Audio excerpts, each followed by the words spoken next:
Hello, this is Patrick, one of the wild guys, now with my wife as we're going on a hunting journey for moose. This is my YouTube intro. So this will be the end of series 1 where we went out into the woods and we got all set up. But now it's time to get out and to get some of those moose. So you'll see lots of moose activity from here on. This was the former wild guys that we did the canoeing and rafting with. My wife and I have scouted the area very well, and we know that there's a lot of moose here.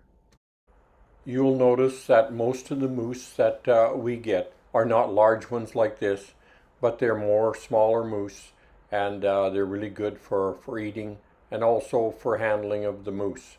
So you're not going to be finding lots of trophies. We're looking for meat. So now my wife and I will be getting out and getting into the trees and starting to do some calling and looking at what we're bringing in. We expected to see more bulls right off, but this one surprised us. It was a cow. This moose sort of proves us wrong on a couple of things. First of all, it's not October the 4th, but it's the 6th, mind you. This was a cow, and we weren't shooting this one anyways. We were just watching him. And sometimes you'll have the cow there and a bull will come out behind. But many times, especially in tree stands, when we were watching moose, some of the moose we got to know so that we would actually name them. We had one young calf moose, and we called him Wooly. He's much like one of those 4-H cattle that you see taken to the fall fair, and the hair is all curly, and he was such a healthy little one that he wasn't that little neither. But he was great to watch him and his mother sitting there feeding right below us. And we were sitting and drinking hot apple cider and having a chat. And they just weren't bothered at all by us. Yesterday we went to the Interior Provincial Exhibition and we looked at some of the 4-H cattle that were being shown. It reminded me of Wooly, our moose that we seen in the woods. They both looked extremely healthy. The calves all have little short noses, just like Wooly, the one that we had watched and made a friend of. But if a pickup drove by, even if it would be a kilometer away, they would be very tense, and sometimes it wouldn't be very long, and they would be moving into the timber where they couldn't be seen. When the people got there, they wondered why. It was such a coincidence the moose left just before they got there. It was because they heard them coming in. We're back up in the tree again and doing some more moose calling and watching for moose to come in. And seems like they're coming in. We just got to get the right ones is all. This is a young bull, but we didn't take this here animal. We let him go. Calls. And I never seen so many moose respond to it and run all around us. We didn't have a mature hunt draw, so we could only go for immatures. These were not immatures, but they were mature bulls, so we let them go. It's good to know what approximate area you feel a moose will be coming out of, and you can get the wind on your side. If you do, the moose will know exactly where you're at. They'll come right for you. Biggest thing is before you start calling is to get in the location that you should be in, because it's the smell will give you away right away. This was an afternoon and we started doing calling, and we were just shocked by the number of moose that were coming out. We had some of them circling right around us, even after talking about the importance of having being downwind. These moose, they were very aggressive. They come right up to us. Some of them we had to take and cut them out of the video because that pretty soon your camera for some reason was shaking, and they weren't moose that we could shoot. Okay, I may not have been the best moose caller, but I guess the moose didn't mind, because I tell you, we sure got 'em coming. I don't know how many moose were running around us, but there was a lot of them. These were not trophy bulls, but they aren't immature either. The ones that we seen moving in the timber that were darker, as you can see in the background. I'm not sure how many moose. There would be a lot of moose that we had just from that one afternoon call. So I've never ever had that many moose actually come in from a call for sure. If that was the fourth, but it would be it'd be right around that time frame that of October. So when you're calling and they're aggressive, they're coming. You'll see this one is not far away from us, and he comes right in, not afraid, and he'll go right around us. We stayed there and we watched the moose for some time as they were aggressively running around us, and we had to leave because it became illegal to shoot.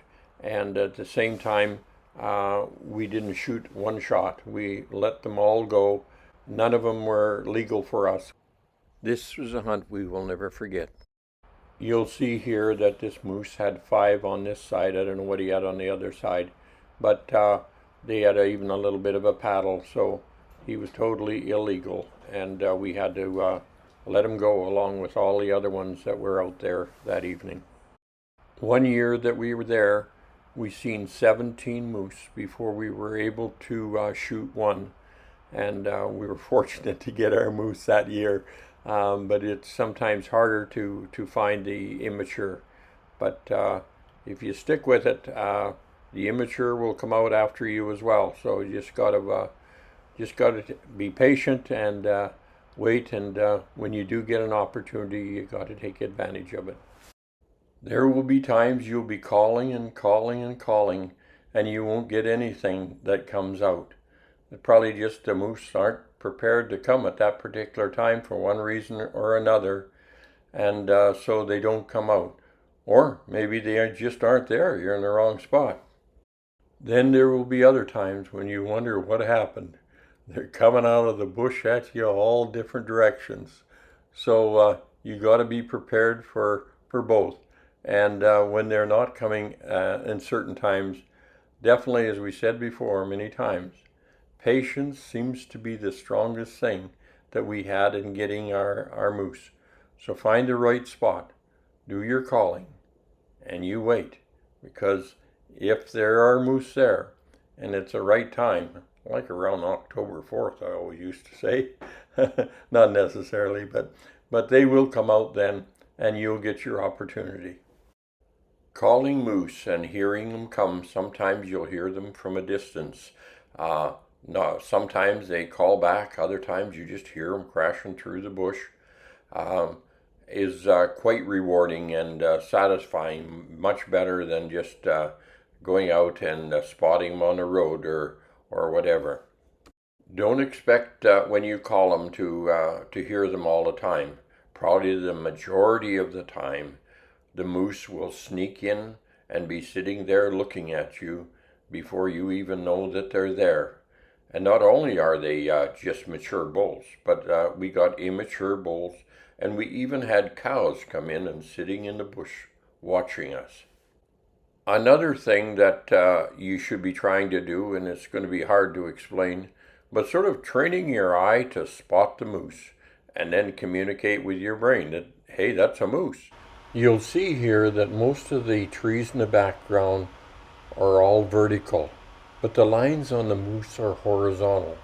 That's something you want to get used to looking at. The color's different too, but the lines of the moose generally are running. There's some vertical, but a lot of it is horizontal.